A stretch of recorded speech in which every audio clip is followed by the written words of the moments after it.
So thank you, Professor Baldevraj, for setting the tone of this panel discussion. I would like to now invite our 5 panelists to please take their seat on the dais. Professor Pranav Desai, Professor Smita Srinivas, Professor Sundar Sarukkai, Dr. Gayatri Saberwal, and Dr. Satya Prakash Das. For our audience, I'll also spare a couple of minutes to introduce each of the speakers, but I'll keep it short such that we have more time on the discussion and then afterwards the Q&A session. Professor Pranav Desai is the former professor at the Center for Studies in Science Policy at JNU, and he's also the former director at JNU STEP's Center South Asia Sustainability Hub and Knowledge Network. He has extensively worked on science, technology, and innovation policy studies, including emerging technologies, intellectual property rights, energy and environmental related issues.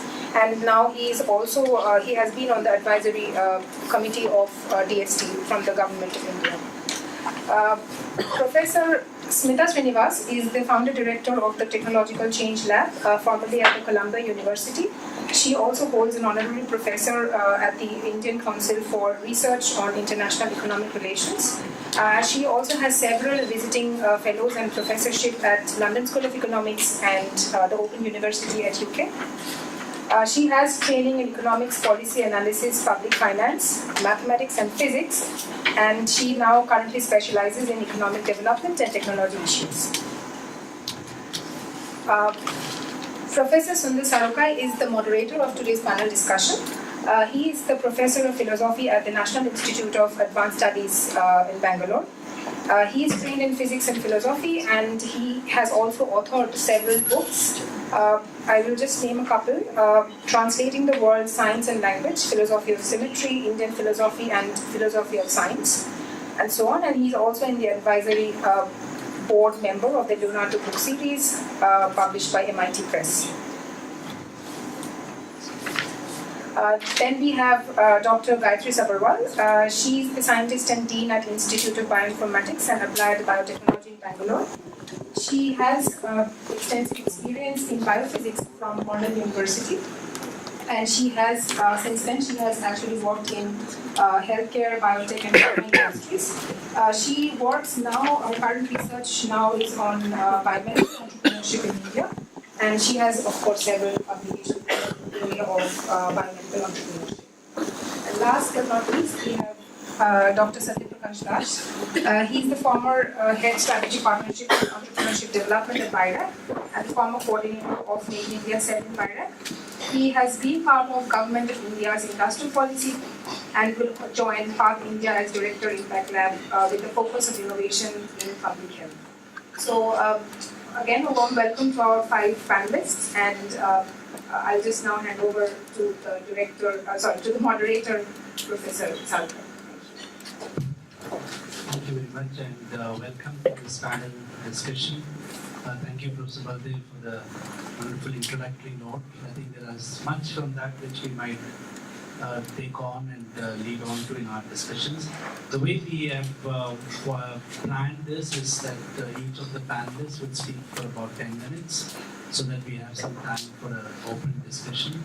And I must say that the question of science and technology, particularly in the context of this institute or a science institute, within the larger framework of socio-economic development is quite a challenge. And much of what we have heard, for example, are about raise some very fundamental questions of how we look at the question of technology. In other words, who actually decides on what technology is relevant for society? Who decides? What are the kinds of communities which decide on what kinds of development are needed for the larger society? In other words, the way in which we understand technology in the context of socio-economic development is largely top-down. And very often the people who receive it are not necessarily people who take a democratic decision to want those technologies. So you will invoke ideas of, very well showed, you will invoke ideas of larger questions of national development, national security, and so on, in order to legitimize certain introduction of certain technologies in the society. So, but this kind of a very difficult relationship between introducing technology in order to defining development from the top down rather than from working from the bottom up leads to, I think, very important challenges in how people respond to technology, people accept technology. And definitely, in the current context, it raises questions about who decides on the priorities of technologies. But I think in this particular panel, we have two of them talking about health, which is something which Professor Baldev's note also came to the end. Are those the kinds of social issues we are really talking about in the context of technology? Are they very important and meaningful? Should a nation be prioritizing which kind of technologies you would choose? Or is it that technology introduction cannot be seen as piecemeal? You cannot say for this sector I need to do it, that sector I need to do it. The very nature of technology means that it's a far more holistic process by which technologies are introduced. I think these and many other questions of this relationship between society and people as a whole and technology producers and the people who bring technology to society will be part of this debate.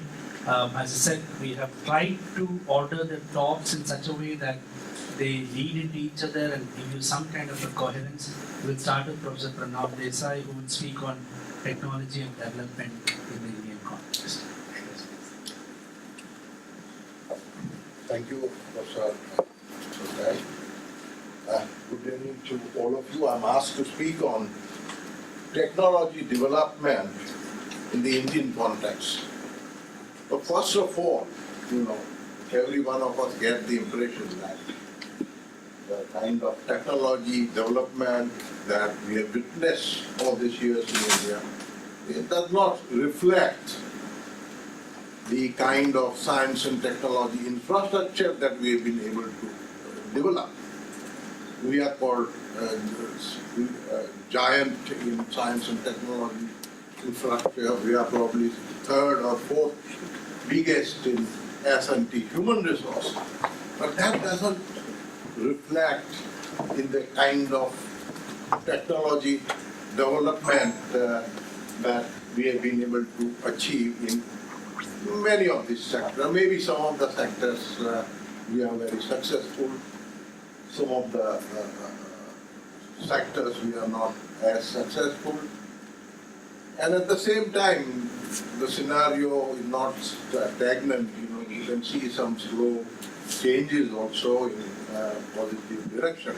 But yet, in spite of all the policies we have had, Professor Baldev talked about all a series of policies, and there were very favorable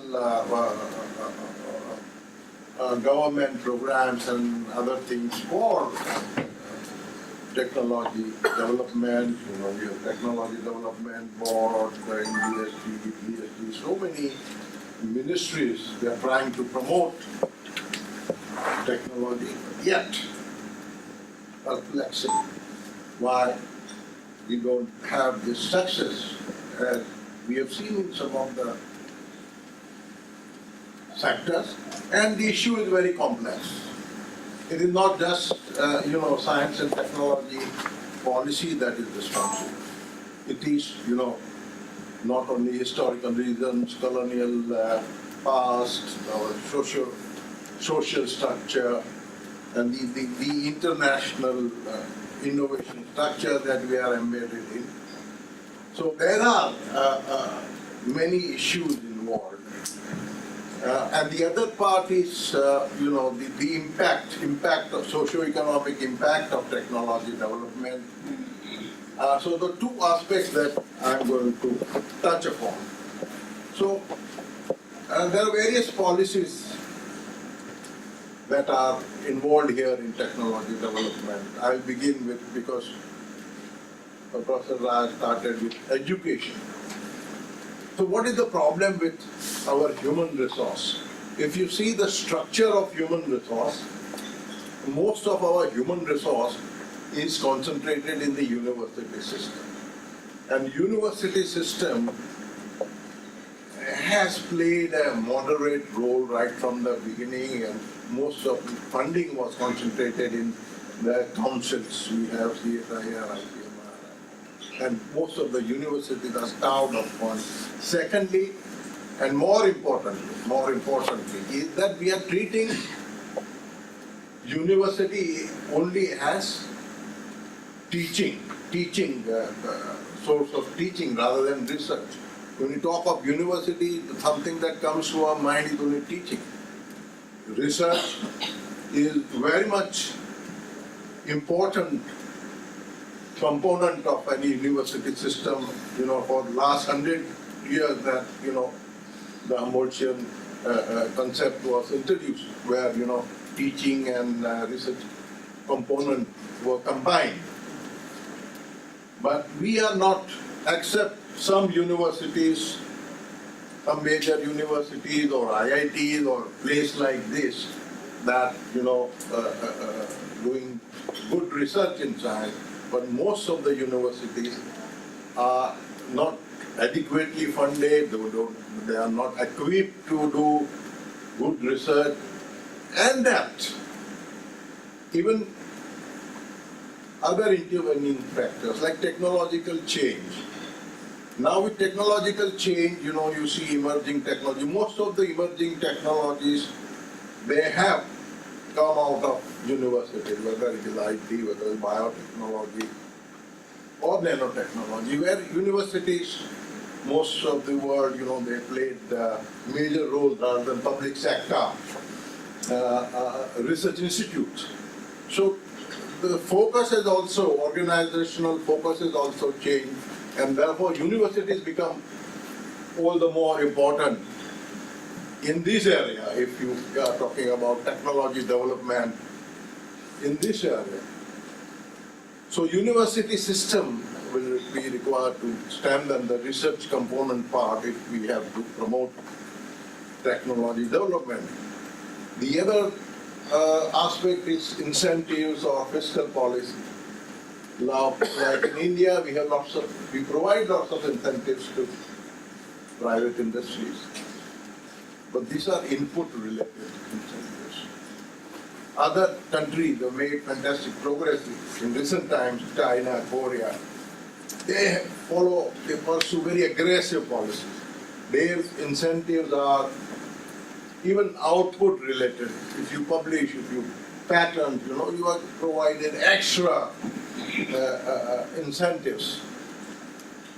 Similarly, Korea also, very aggressive policy. University professor, if they publish, they are given, for every publication they are given, every patent they are given extra incentive. So incentive also, the policy towards incentives, we have to change. And the fact that the linkage between R&D and productive system have remained very weak. And for many reasons, historical reasons or many reasons. And to overcome this, it is not that India has not made any effort. So many efforts. And government after government, they made so many programs, so many technology missions, and so many organizations like, technology parks and incubators, and these are very important aspects of technology development. But I can give you one example. I was talking to an owner of small biotech company, and I was curious to know whether because in my city, Baroda, they also have this biotechnology park.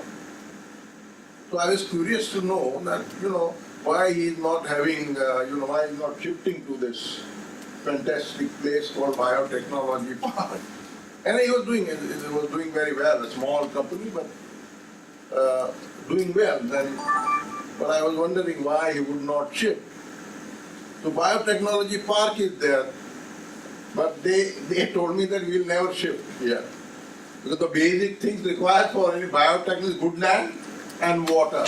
These are the basic amenities required But so look at the bureaucratic process. Now, what bureaucrats would look for is cheap land. For them, that is more important. To prove that you see we have established our technology park very efficiently and at much. So they will try to look for cheaper land, and cheaper land means something that is lying waste and nobody is using. So they would set up a park at such a place where you don't have basic. I'm just giving you an example of mismatch, and there could be many such examples. But just to cite one example, and then even for any innovation or technology development, it is not only R&D is important, not only that sophisticated science is essential. You need technical engineering people, technical people, design people. All these components are equally essential for any a successful technology development or even innovation, which is a further step. And look at again the structure of human resource. We have produced very fine and sophisticated scientists. The growth of scientists is much higher than our technical manpower. We have not paid equal attention to the growth of technical manpower, which are equally important. So again, the structure of human resource comes in the way. And that I can, one after another, I can list out many mismatches. Can I wind up? I have a little time. Well, I'll just wind up. Yeah. Okay, I'll just wind up. So give me 1 minute.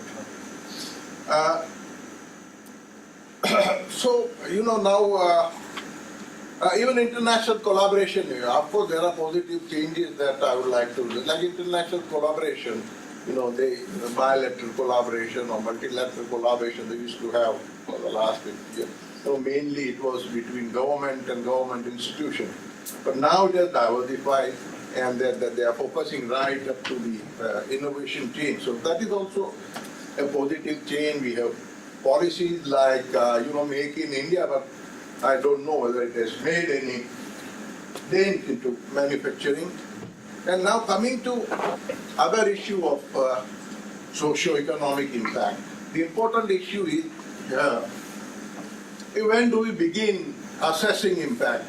Is it that after the product is out and it has already had its impact, positive or adverse, or right at the beginning, at the time of conception of R&D.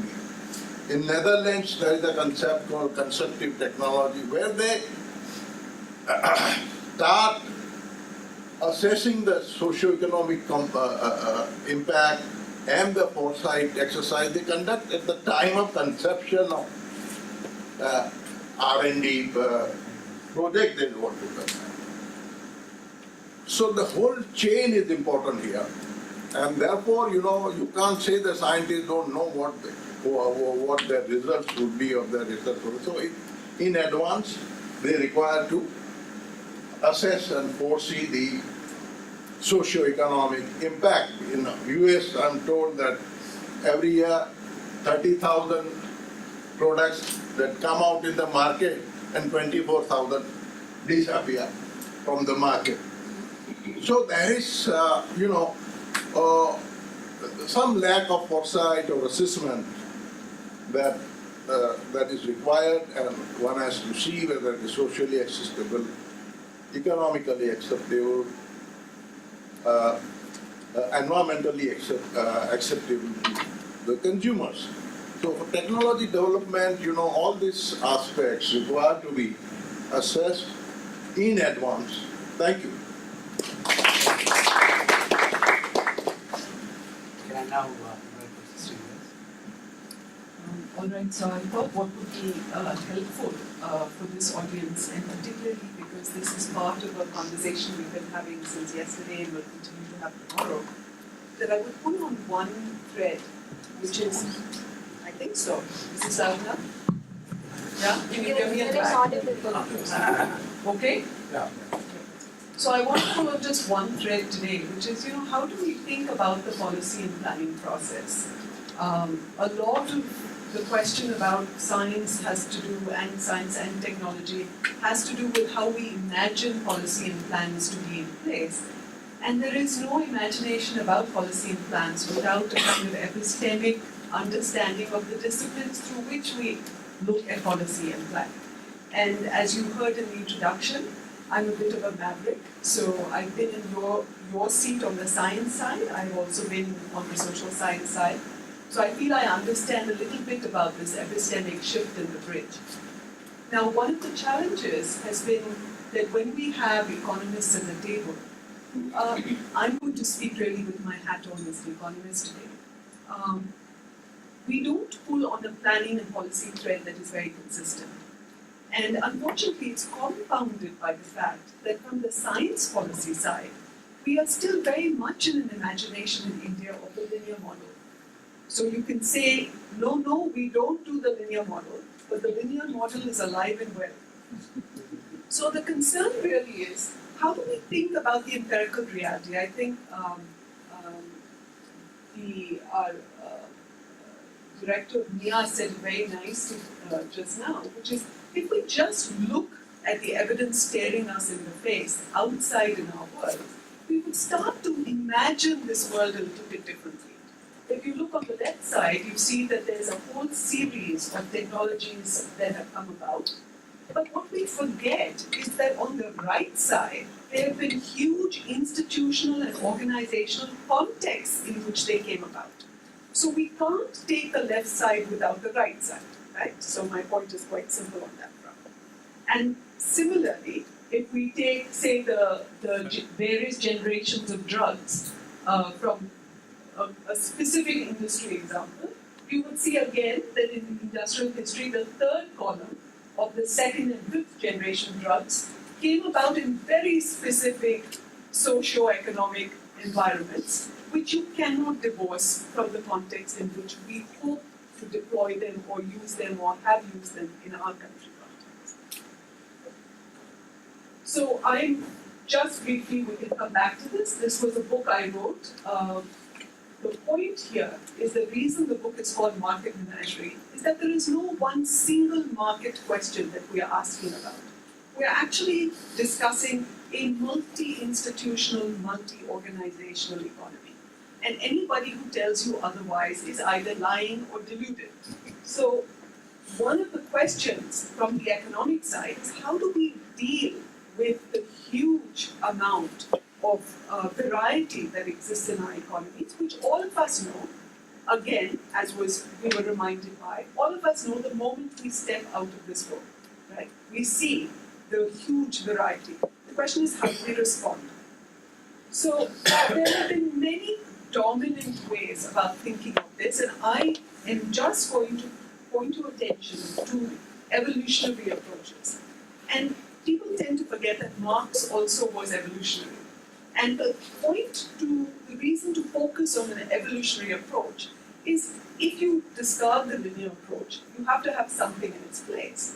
But the evolutionary approach is not one single paradigm. There are multiple paradigms, and particularly with so many of you interested in science, technology, policy studies, it would be useful just to pull on the thread to see how many competing paradigms there are, which is why when we write our plan documents, we should very self-consciously articulate what approach we are bringing in order to discuss how something gets planned, processed, implemented, who are the implementers, and how do we deal with open-ended outcomes.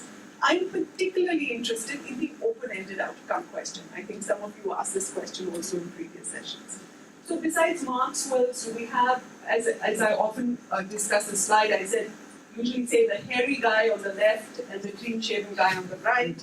But we also have other people who were very, very influential in our century. Here are two. Somebody I worked with, Samson, quite intimately. We did a lot of work together. If you look at this list, what is very interesting about it is all four of them have an economics perspective on evolution, but they have very different assumptions about the relationship between policy, the state, the planning process, and the feedback mechanism.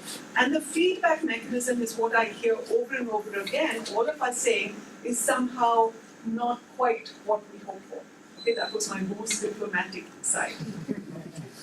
All right. So if we really think of two ways of thinking about this problem, on the one hand we have what are called late industrial development theories, and on the other we have what are called the neo-Schumpeterian.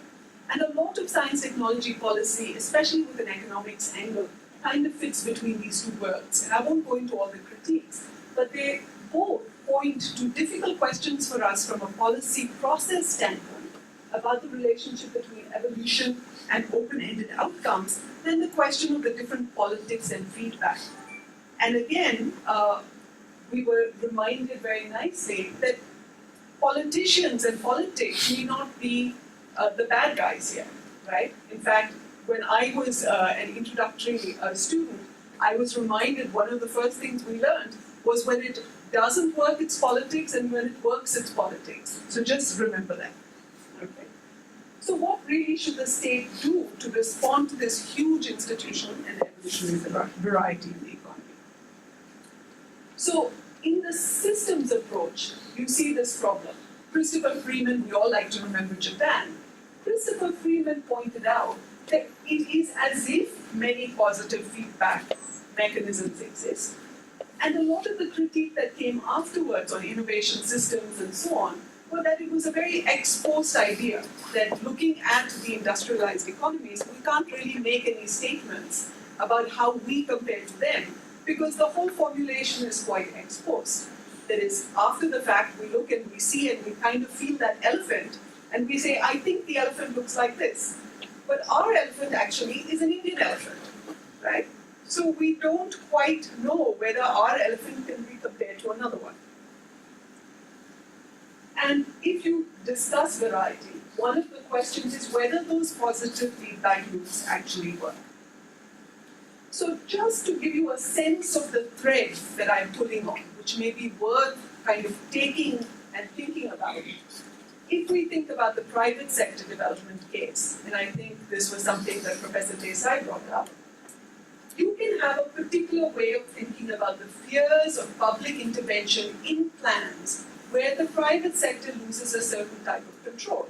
And this was Kaleski's idea, again with a sort of Schumpeterian twist to it, but the assumption was that the plan and the policy design play out in an open-ended way with different actors pulling on the power question. Who has power in this relationship to claim the public interest? So the bureaucrat, the scientist, the entrepreneur, the financier, all have a claim to the public interest. The question is, who claims it the most and who can control all the rest?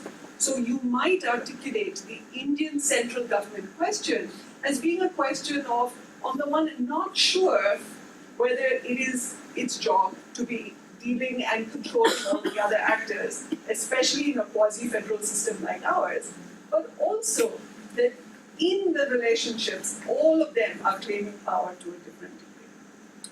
And Amson's particular take was that knowledge-based assets were not only a situation where the microeconomics and the market failure completely break down its explanations, but you required the state to not only have carrots and sticks. So we're forgetting all the stick part. The point is, shouldn't there be not just incentives but punishments, but also this question of the feedback mechanism for credible bureaucrats in the East Asian case. And you can ask whether we have those credible bureaucrats or not. And when scientists become the feedback actors themselves as bureaucrats, the question is that broken? They're not independent interlocutors anymore in the system. Okay. So just very briefly, I'm going to put this up and say that one of the mechanisms here is to say that we don't compare economies basically just on this side, which is the supply side. Do I have a couple of minutes? Yeah. You also have a system whereby you have to consider economies on these other two domains. So if we take, for example, healthcare, we might say that these other two domains become pivotal in deciding from an analysis standpoint which countries to compare India to. So we seem to assume that the right comparisons for India are on this side. I would hazard that the right comparisons for India actually might be on this side. So the way in which you analyze your system and your national contrast is of course a particular conceptual framework. And you have to argue for why yours is the best or the better. So if we think of countries that do those two particularly well, they are different from countries that do those two particularly well. And then who does all of them well? As it turns out, in about a 100-year period, if you look at a range of health technologies, the only countries that seem to have done it well, even for a short period, because we are talking about an evolutionary dynamic, are Japan and South Korea. You can pretty much kiss all the rest of them goodbye. Nobody managed to juggle all three for any period of time. And if you take this into the realm of vaccines, you can do an organizational analysis, and this speaks to the point in the previous sessions where we were saying, how do mixed teams work? This was where the International AIDS Vaccine Initiative asked me to come in as a non-biologist to work and understand how to speed an HIV vaccine. And if I say I know nothing about vaccines, but I can tell you how R&D can be organized, this is a map of every first licensure of vaccines to date. And you can split it based on who holds power, who funds, how it's organized, and then you can start imagining a different institutional organizational context in which to do this. Similarly, same issue for vaccines, but based on the actors involved. And this sort of analysis can be done in multiple ways. You can run simulations, you can do case analysis, you can do interviews, you can do all kinds of stuff. But what is very interesting about it is you see that there's only one instance historically that is slowly changing now, but where only a non-profit is involved. So what I will do is I will say that that triad heuristic can be used to separate out different kinds of late industrial countries. And based on that one industry example I gave you, what you will end up with is actually India somewhere here, and it cannot be at all compared to Brazil. If you are thinking of socio-economic development. If you want to do just the production little race, you can do it. But then you shouldn't expect your science and technology policy to be very relevant for development. So let me end it there.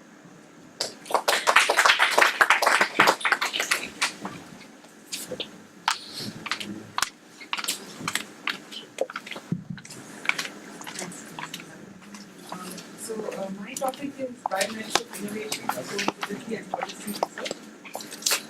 So I will be talking much more focused way on biomedical innovation. We may innovate as much as we like. It stretches the mind, we enjoy it, whatever. But I think there's not much point if it finally doesn't reach the mind.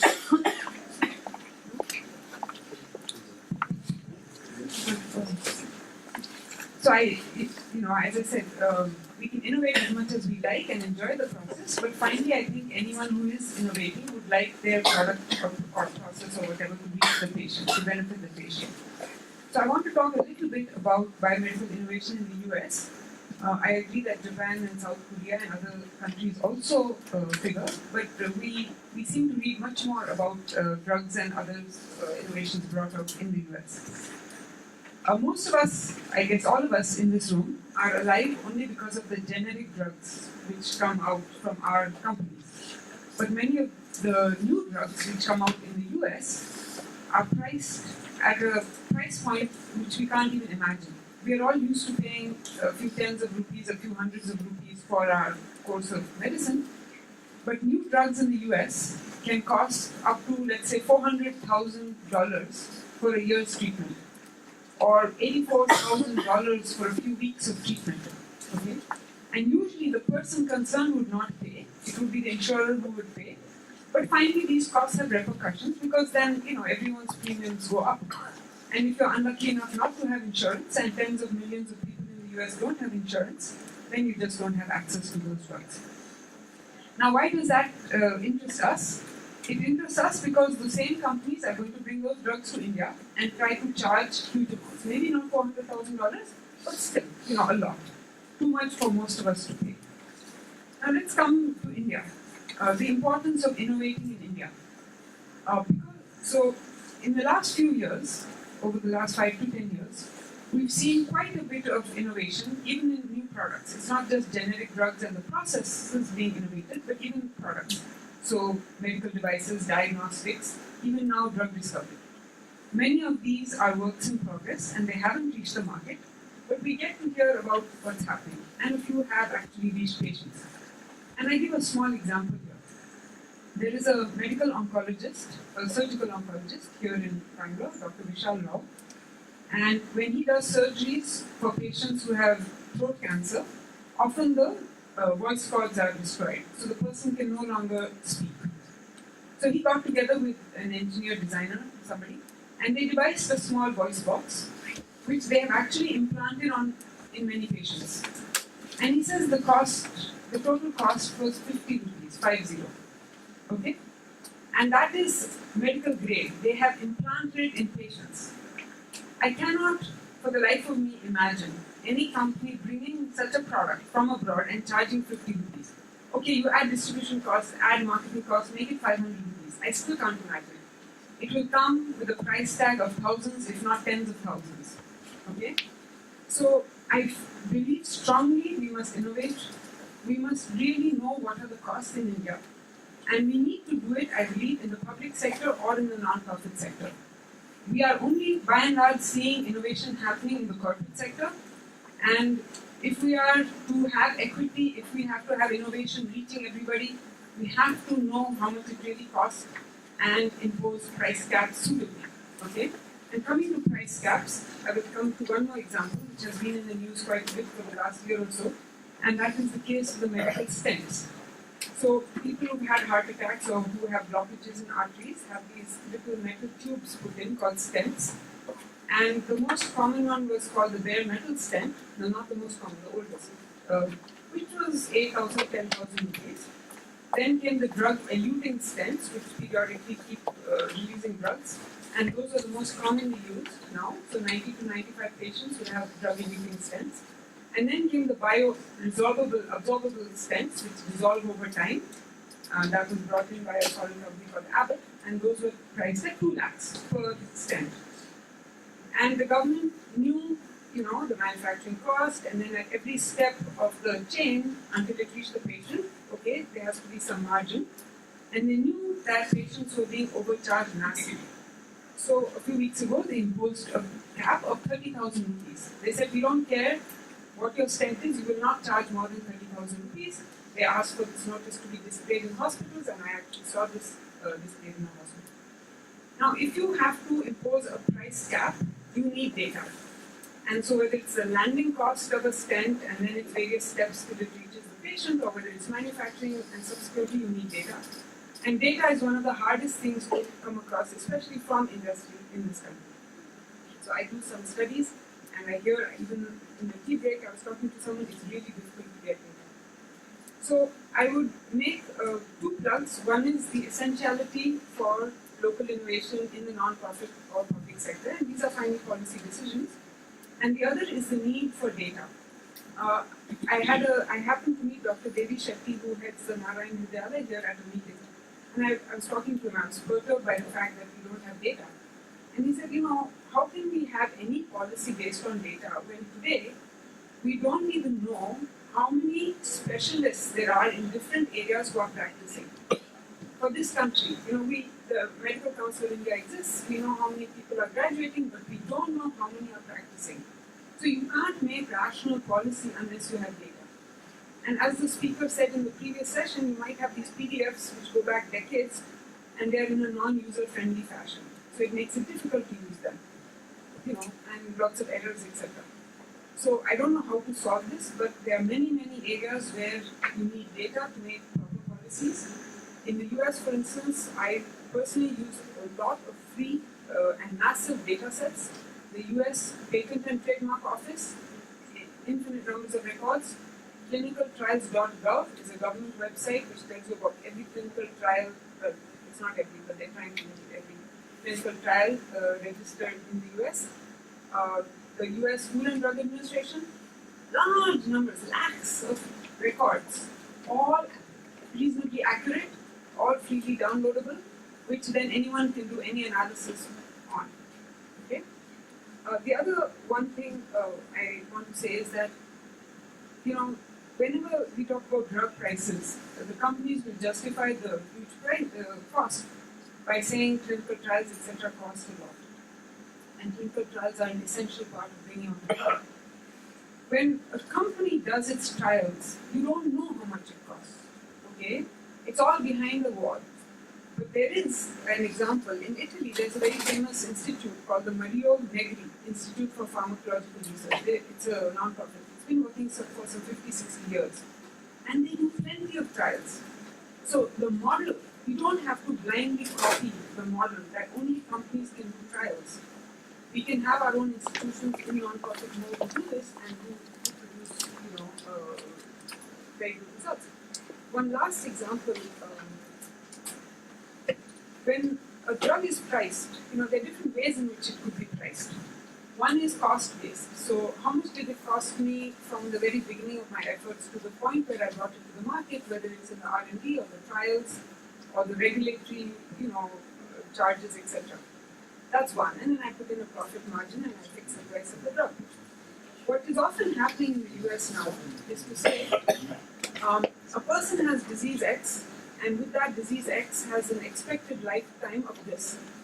So over those decades or years, they will be in hospital X number of times, they'll be in the ICU Y number of times, they'll need that amount of nursing care, etc.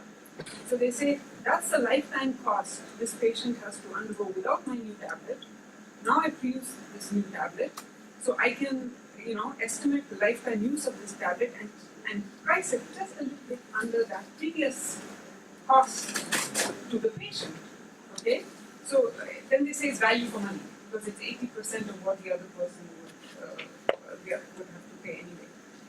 So these are the kinds of things which policy researchers uncover, and that's the necessity of policy research. But I would just leave with these two thoughts. A, we need much more data on larger scale, accurate, comprehensible, freely available data. More eyes should see that data. And B, the need to get away from just the corporate. Of course, there's always going to be the need for corporate R&D, but that cannot be our only paradigm.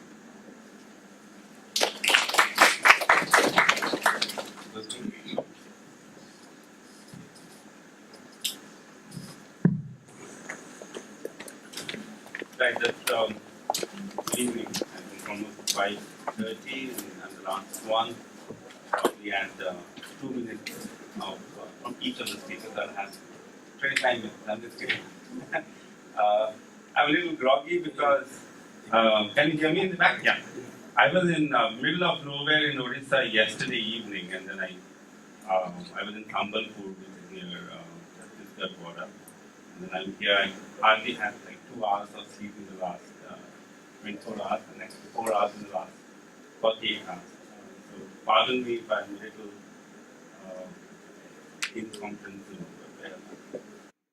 What I wanted to say was my background is molecular biology, and then I did some policy training in Cambridge before I came back and ran an organization called ABLE here, which was started by Kiran Shaw and Vijay Chandu as an industry body. And then I worked at a very early team with a fantastic organization called BIRAC, which is a not-for-profit set up by DDT, where again I was lucky to work with Dr. Khan, Dr. Vijay Raghavan, and Dr. Renu Sarup. BIRAC is a funding agency, so I am no regulator, per se. Here I was at Sambalpur. Can you show the one on the screen, please? And I was interacting with the students there, and no, it's connected here. Okay, so I'm not going to speak about this, but because yesterday I was speaking, day before yesterday I was speaking about this, navigating data and finding meaning, and I think what we have spoken in the last 45 minutes again kind of aligns with this. As I said, I used to work for the government. What Prof. Baldev said, I'm not going to touch upon Industry 4, the cliche term that's been used, but basically all we know now is that everything is integrative. And like Smita said, we need to know science, we need to know social science. I'm no academic, but I think increasingly I feel that unless society aligns with policy, it's dead as a duck in the water. And then I just want to show you one thing, and this is this one, and that's where my, we spoke about the challenges. This is there is a program in the last 5-6 years where the country wants to fund startups, life science biotech startups. And in the last 5 years, perhaps just to buy rank, around 500-600 startups have been funded across the life sciences domain. Whether it is tissue engineering, regenerative medicine, new drug development, medical technologies, industrial biotechnology, all of that. Now, if that is the case, and if we want to solve the problems of this country through enterprise, built upon, as a product nation, products that are fine, that are really beautifully designed, no jugaad. But as Gayatri said, they are also very affordable. And if you look at some of the examples from the program itself, you can see, these guys on the right, they are in science PhD students. They've now graduated. One is in Hamburg, the other one is an aeronautical engineer, Arun Chandra on the right. They are 3D printing organs here in Bangalore. Okay? They've been funded by the guy called Srinivas of Flipkart. On the left is a guy called Dhananjay Rendukuri, IIT Madras, and then MIT PhD, came back to start a microfluidic company that was started, that has been funded by Catamaran, which is a fund by Narayan Murthy. So all of these things are happening. Now, if this is the context, they are going to build products that are affordable at the point of delivery, but the affordability question is also linked to regulation, in a sense that they're going to go and hit the agencies in terms of trying to get data, again what Gayatri mentioned. If you want to compare your product to the gold standard product, you need to show data. And how do you show data? You have to then go in, do clinical testing, go to communities, find real data, get real data through ethical committees, and then hopefully the policy would again align such that these products, if they meet the golden standard, can then be procured. Now, herein lies the problem. Do our regulatory agencies understand new technologies that are coming in? Are they geared up in terms of responding to the new technologies that are on the table? Is it reactive? Is it responsive? And in the whole landscape of things, how I think Smita mentioned about feedback loops. Very pertinent point in a country like India, where there are of course lots of voices. Each voices should be heard, but again, if your stakeholders are conflicted, I would listen to that. Like you mentioned, the scientists trying to push regulation. So the way I look at it is, I still have 5 minutes. Okay. Little bit of cheating. I know because it was setting up, right? The thing, I wanted to pitch was this. So on one hand, as a country, we are saying let's build a country of innovation, a product nation, and we are funding, at least at the early stages. There is now no dearth of funding. Well, it's a big statement, but 7-10 years back, if you had an idea, you would have been hard pressed to even get $100,000 to get funding, right? Now we see funding not just early stage, but Series A, Series B. Triple, of course, if you read the Economic Times and other papers, you'll possibly get to hear more of e-commerce. I live in Gurgaon. If I were to sell a red tie on the net, I'll get $2 million easily, right, as a business model. But if you were to say that, I want to etch microfluidics on some, material such that I can detect dengue in 30 minutes, it will be very difficult for you to find that kind of money, right? But how is then that this is linked to regulation? I mean, and I'm no academic as I said, but from a personal perspective, when I interact with entrepreneurs, and over the last 5 years I've possibly interacted with 1,500 to 2,000 startups, they would say that, of course, the regulators should first define boundaries. What are the boundaries of action? Is that, where the boundary, is it rigid, is it concrete, do they understand? What are the lines of communication between the regulator and the entrepreneur? How many times the regulator has actually reached out to define something? So that's one aspect. So there is an information asymmetry between one stakeholder here, the entrepreneurs, the startups, and the other, the regulators. And by the way, we always beat the drum that we have the cost advantage. The cost advantage can only remain if there is a responsive regulator. I mean, if you were to wait for 12 months or 9 months to hear from regulator, and I get to hear that it has improved over the last 5 years, but still, if you were to wait for 6 months to get a response, your cost is gone. You're actually, all projects are on hold, but you're paying your full-time employees. If you are in contract manufacturing, your customers are going to wait for 6 months just to say that, hey, we will deliver only when here. So a very clear-cut guidelines of timelines should be there, and whether it is there or not, we don't know. It is improving.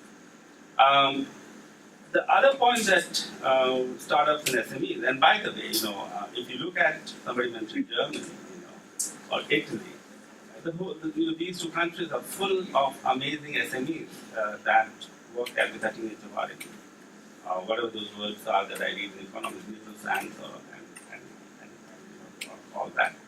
But these countries have institutions, as in regulatory agencies, that are in tune with the needs of the policies of the country, the needs of the SMEs of the country, and I gather that they are in some way or not in continuous dialogue. And who facilitates that dialogue, whether the government has a role, other agencies, is an important question that we need to address. So, if new technologies are coming out, how do we respond to that? And again, when I speak with industry, they say, well, is it about timing, right? When should the regulator regulate something? At the hazy start end of any new technology that is coming out, if you are too stringent in regulation, will the industry grow? This is the question that has to be addressed. The form of regulation, right? In a sense, we just give out guidelines. If you just give out guidelines and there is no law, I think Smita mentioned it, whom are you going to drag and punish if there is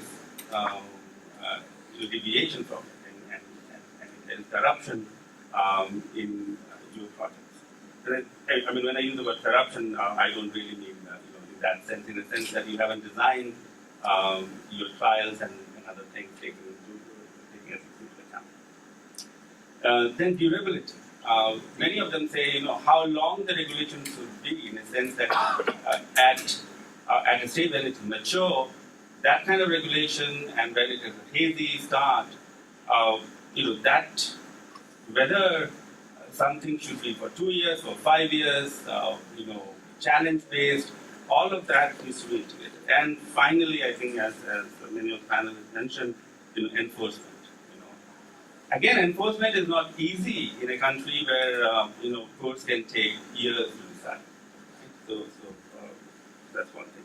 I'll end 12 minutes. I'll end with one last thing. Is that what's the role of the government? I think Smita mentioned it, and Gayatri also mentioned it, and also Pranav mentioned about the role of the government. Should government pick winners? Should government give a challenge-based prize and say, develop this? And there have been cases in FDA, if you look at it. I mean, think about Ebola, right? Which stayed at us last 2 years back. How should governments respond? And there's no single answer to that, unfortunately. From the trench that I sit in, I don't see a single silver bullet. And I think the challenge in the Indian context, in the South Asian context, is the fact that we have communities that even do not understand the rapid change that's occurring in the world, right? And it's not their fault, because I think what Professor said rightly is because the education hasn't gone there. So how do you make sure that the communities understand? And there, I think I'll just end with this last slide, which I find it brilliant. This is an amazing startup person. This one, right? So how many of you heard of Harish Hande? Yeah. Right. So Harish Hande was an IIT Kharagpur grad, and then he went to Boston, Amherst, to do his PhD. And during his PhD, I think some bug bit him, and then he actually took a sabbatical from his PhD, went to Nicaragua, Sri Lanka, and then did solar in 1992-95. Solar is a hot topic today, or 2 years back maybe. But look at the top picture, and he's trying to sell a solar PV panel to a home that possibly earns 3,000, 4,000 rupees. And I think my last point is that new technologies, when they come, whether it's solar, whether it's CRISPR, or all that, business models, how do you take it, how it is adopted? These are all being impinged upon by regulator, and who is the regulator? Of course, it's an autonomous body, but it's by the government. And I think here, as we often keep on saying, dialogues are important, but we've been 70 years independent, and we haven't produced a single product that's top class.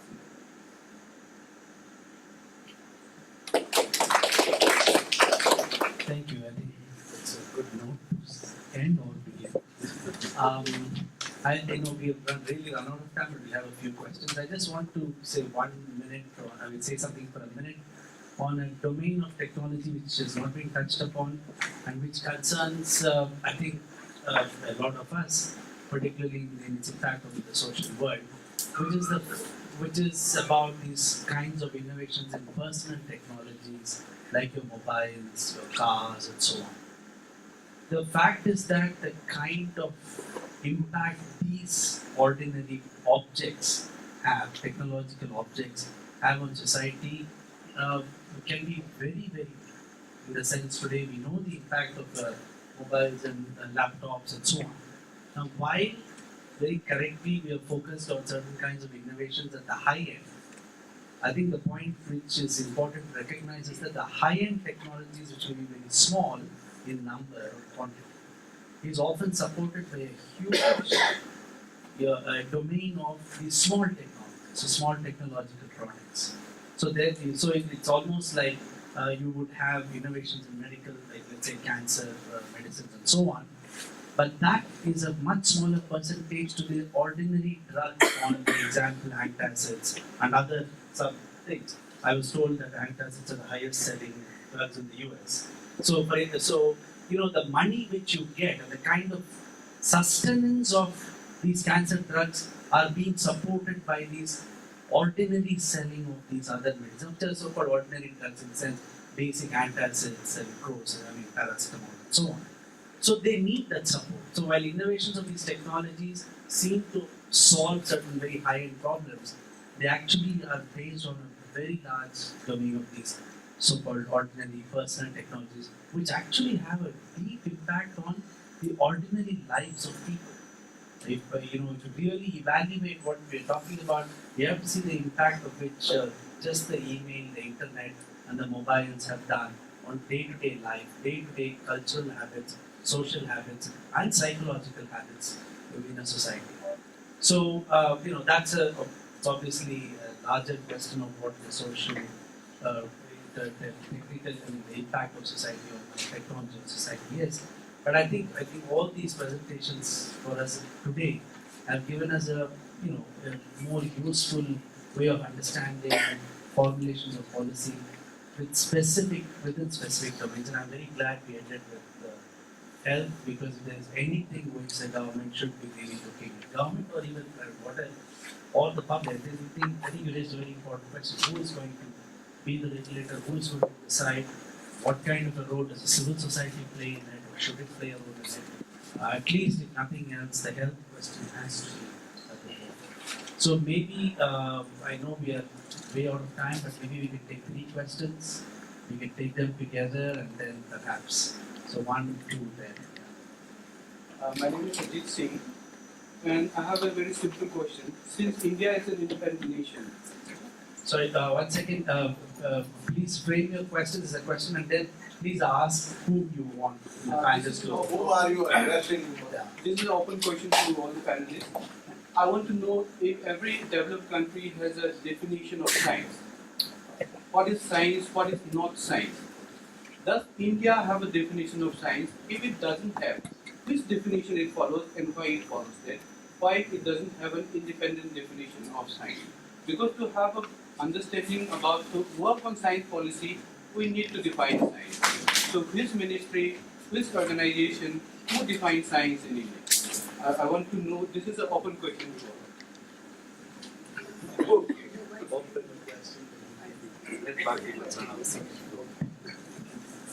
Well, it is always very difficult to provide precise definition of science. The social role keeps changing, but what is important is not the definition of science, but concept of science for any nation is important. And it is not different. Western definition of modern science is not different. And so far, they have not treated social sciences as science. That is a major problem to me. Like the National Science Foundation included social sciences in their program only in early 90s. Similarly, you'll find in all countries. So, it is not, modern science definition everywhere, whether it is US or India or China, it is same. That is not important.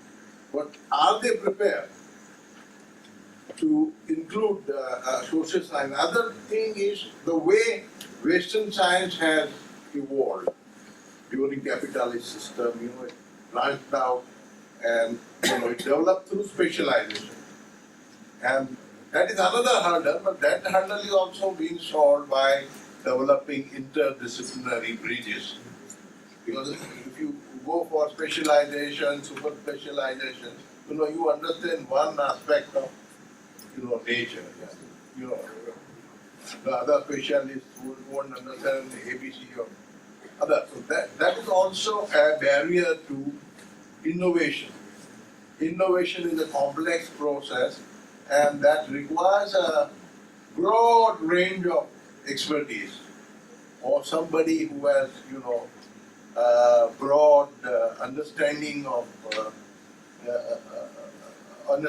broad range of areas. And by bringing an interdisciplinary team, you can, bring out, an innovation, practitioners, engineers, doctors. When they come together, electronics person, all kinds of expertise required. So the definition of science here is not important, but, building interdisciplinary bridges, including science or social science into your scientific thinking, that is all the more important than, defining science. But if you want exactly philosophical definition, then you must read Karl Popper. But it is not relevant to discuss Karl Popper's definition. I don't think it's a relevant place here. Otherwise, I can go on talking about Karl Popper or his student Faraday, how you view science, but it's a different topic, not relevant here. I was just going to add that I think one of the things your question is pointing to is how are priorities within science, given a definition, how do they evolve? And I think there it is quite instructive that we, in India, the science policy process and the tech policy process and then combined are not very self-referential in terms of the own history of what has been rejected and how it has evolved. So I think that's quite interesting because a lot of countries, when they go through their policy design process, spend quite a bit of time trying to understand how the relative rankings of their priorities have changed over time and why. But they also look across countries to decide which are the relevant countries to compare and why. Not simply that we compare because we want to have a growth rate of such and such, or right. So the articulation of the purpose of science within society is a little bit better articulated, more consistently articulated in some. Just to add a last quick point on this is that, maybe the question of science is not that important. And the point is that the idea of innovation, which seems to function very powerfully, is that within the technological domain. So, for example, you could have great innovation you have had in Ayurveda, for example, in various ways of packaging, marketing, and so on, without having to worry about this whole debate on whether Ayurveda is a science or not. So, it actually are quite different to the whole debate, including from the modern medical scientists who say that it's not science, for example. So I think the question of science has to be rephrased once technology, the idea of technology as a doing, as a particular kind of creating, supersedes kinds of systematization of knowledge. So I think that is going to become far more prominent. So that's, okay, we had this one, I think we had.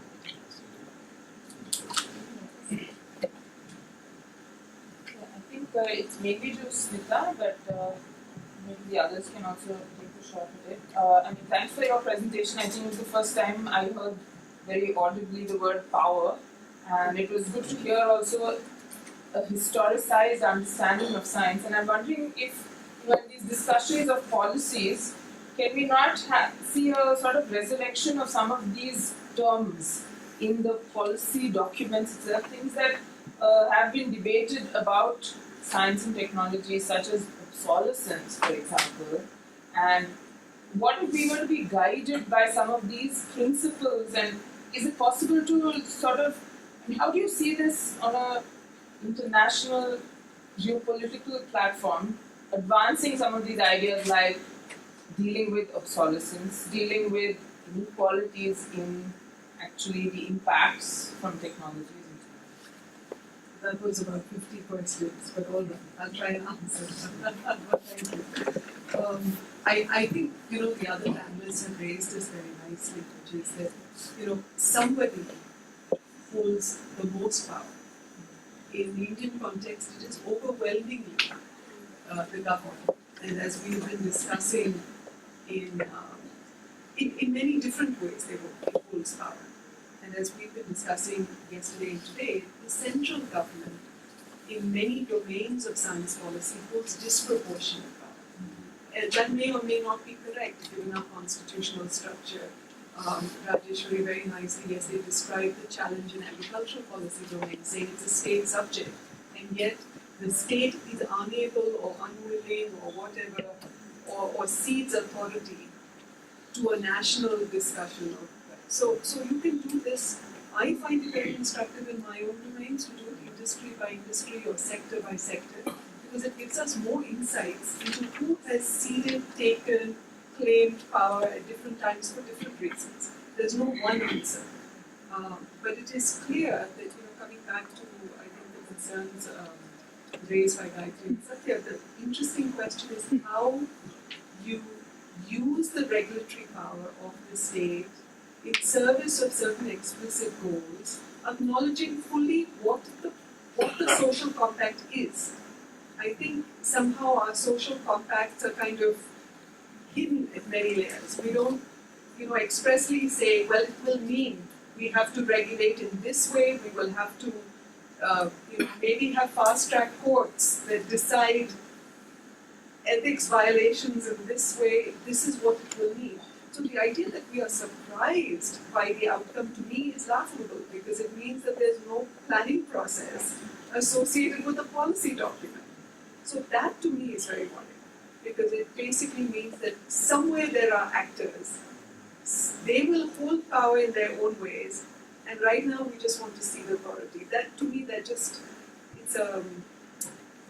it's a big sleight of hand from very bright people who I'm sure have a good sense of why they're doing it. I completely agree.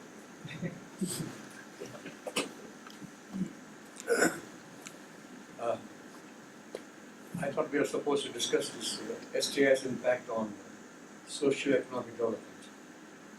When we talk of socio-economic development, probably I think it would be necessary to identify the parameters or the posts. But I think when you come to talk of in the Indian context, I'm sure most of you are aware, it's not an easy thing to do that.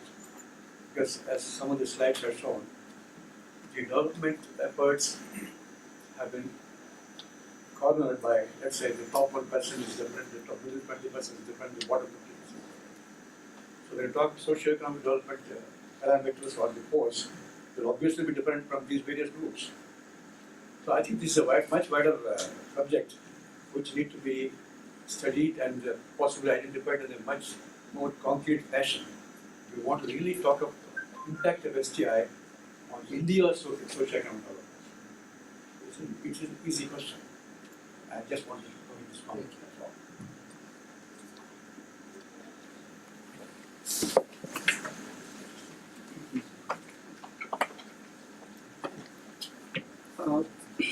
My question is both to Dr. Gayatri and Dr. Satya.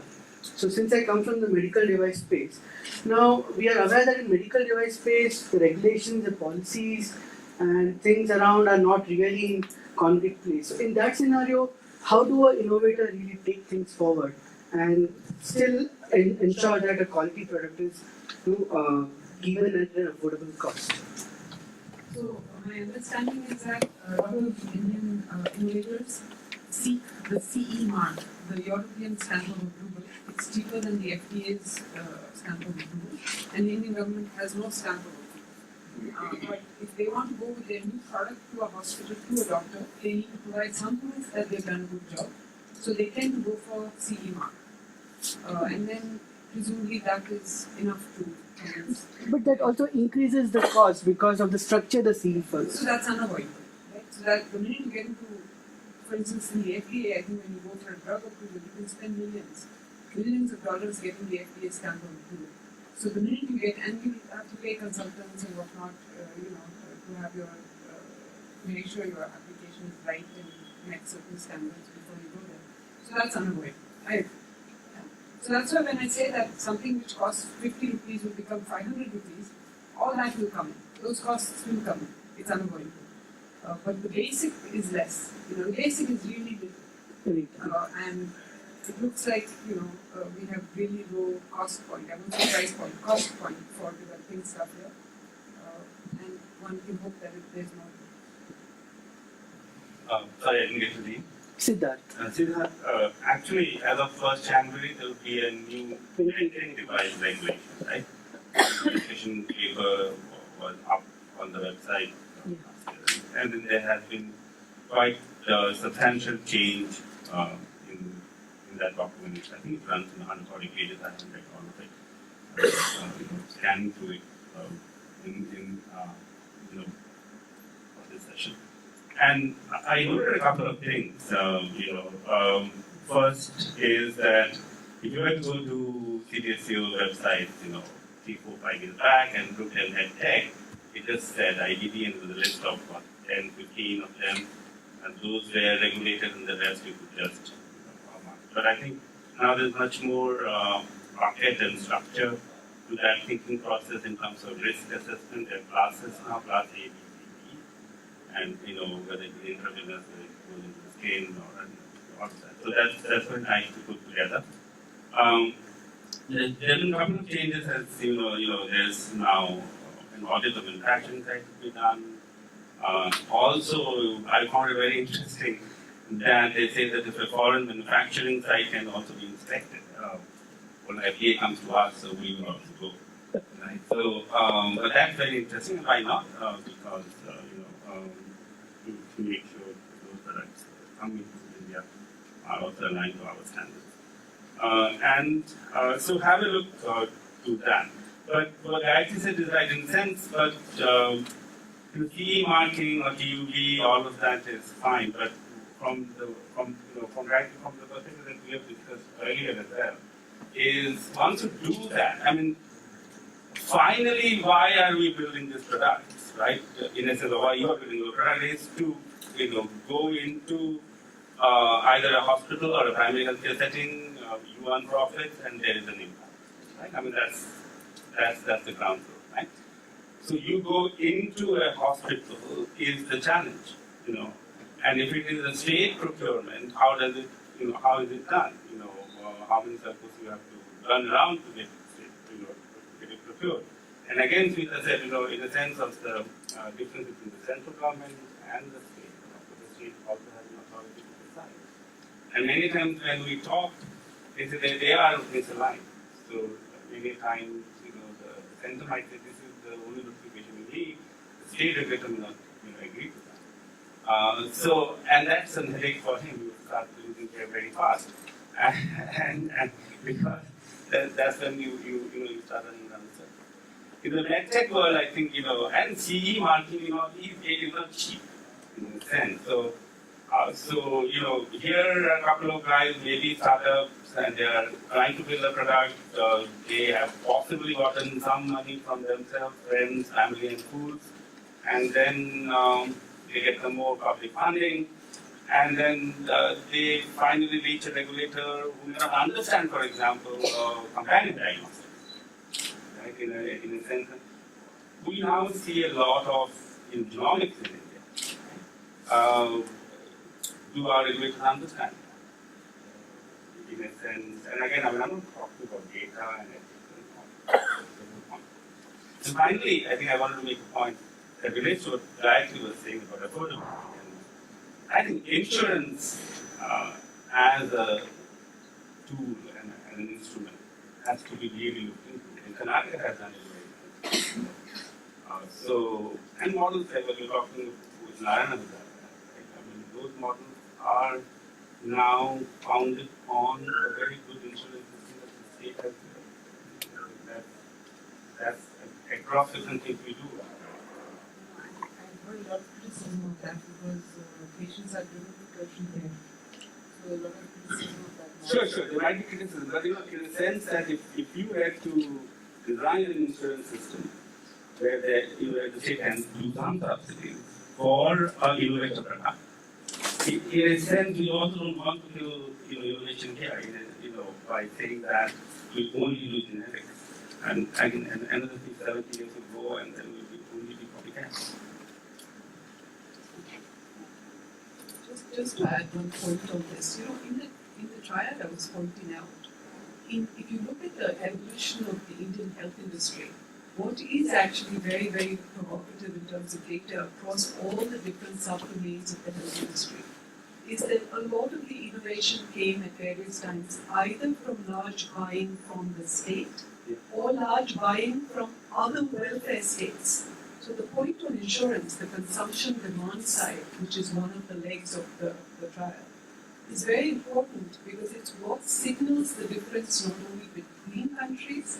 Brazil has gone down a different path, Cuba has gone down a different path, Japan and South Korea's insurance reform process was closely tied with their Ministry of Industry process, right? So it's quite unique the way we view our own health industry when in fact so many other countries made that particular part of the co-evolution possible. And I think it's important to realize that over a period of time, the evolution of the Indian health industry has depended disproportionately on welfare state buying overseas. So the real question is how can we bring back the question of affordability into our own country in terms of our buying systems. They don't have to be exclusively our own buying systems, but it certainly plays a role. Yeah, the government becomes the first customer for your business.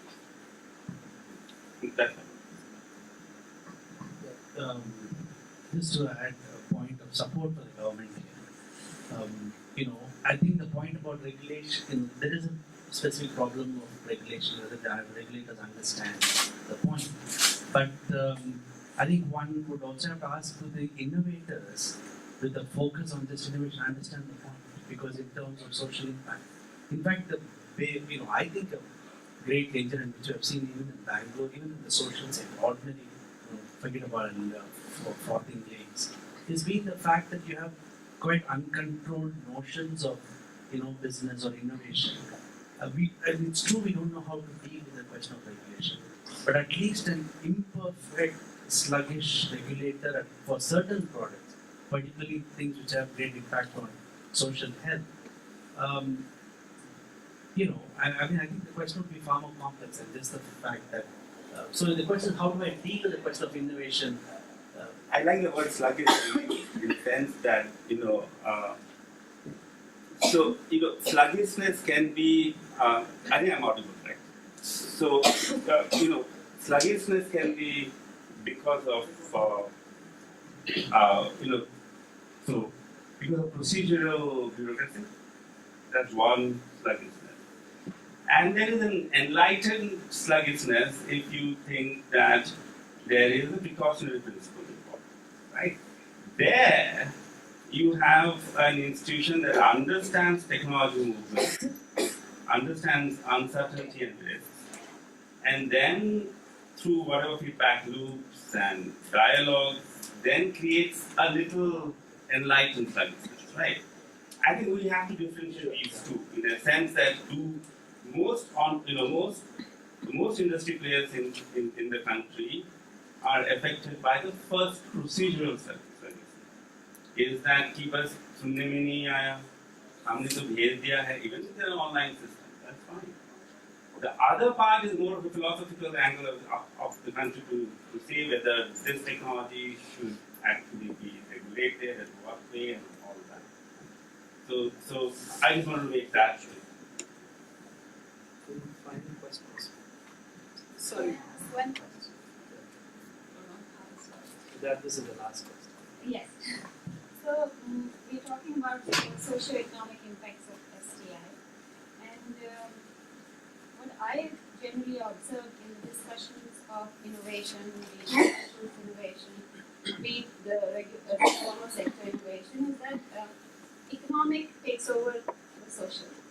So it often goes to the trickle-down model that STI would lead to economic growth, and economic growth would lead to social growth. So, is there any other way of thinking about things, about the social, which is not that directly, in this linear way connected to STI, economic, and then social? Okay, so I wasn't planning to answer this question, but the point of showing you a triad was precisely to point out that the domains of production, which are traditionally seen in terms of the economics of supply, the demand and delivery, which are absolutely seen often in the domains of health policy, but not in terms of economic or industrial policy, have to be connected, right? So absolutely you are right. There's not. One of the things I wanted to point out was, one problem with the way we frame socio-economic development, and we think, oh my God, STI, and somewhere here there's socio-economic development, is partly because we're talking about the center. And sitting in Bangalore and so on, Delhi is a long, long way away, right? So when we think about the local context, the idea that in a country this big and diverse, we think of Delhi as the pivot for policy, planning, process, feedback, analysis, responsiveness is absurd. It's absolutely absurd, right? The German question is a question the size of Tamil Nadu. Karnataka is the size of France. So the notion, I'm not suggesting secession, but the notion of impact and responsiveness surely has to come from feedback that is also not just spatially closely located, but institutionally structured for rapid response. And I just want to, today was not the day to discuss it, but if all of you are curious about a different kind of policy intervention, which doesn't require all of you ending up as bureaucrats in the Ministry of such and such, you can look at something called the Neighborhood Improvement Partnership that we ran in 2015-16 in Bangalore. Really local, totally experimental, and it was a handshake between a bunch of us in the municipal government, because we couldn't get anything to move. And there are a whole bunch of technologies that were deployed in that context. If I were to say what is a good institutional organizational innovation that got something to move, I would point you to that. Imperfect, but all these things have to run in parallel. And that is not in the domain of for-profit at all. Okay, I think I should thank all our panelists for this wonderful discussion and all of you. Thanks to Basha and others. Is this the end of the... Yeah, I invite Ms. Rani to deliver a formal word.